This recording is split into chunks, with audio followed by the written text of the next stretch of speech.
అరే గణపతి ఎందుకు అంటే ఓడు అత్తలేడు, మరి పొత్తులు ఉంటారా ఉండరా ఏదో ఒకటి చెప్పుండ్రా, లేకుంటే ఇంకా సీనన్నోళ్ళ గణపతులన్నా ఉంటారా పొత్తుల?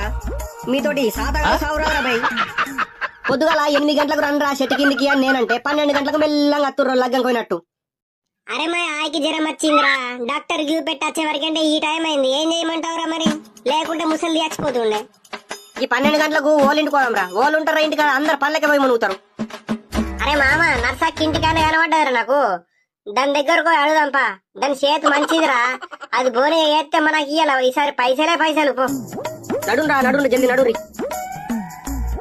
ఏమిరా పోరగాళ్ళు ఎటు పోతుర్రా అంత కట్ట కట్టుకొని? నర్సక్క నీ దగ్గరికి వచ్చినమే, నీ చేతి బోనిగా మంచిగా ఉంటదే, కొంచెం రయ్యే. ఇంకా మత్తు రోజు ఉన్నది కదా గణపతి పండుగ, ఇప్పటి నుంచి న్యాయం పడవరేంద్రా. రాత్త పోండి లాస్ట్ కు రాత్త. అట్లా కాదే నర్సక్క, నువ్వు పైసలు గణపతి పెట్టినాక నెయ్యే, కానీ నీ పేరు బుక్కులు ఎక్కించుకుంటా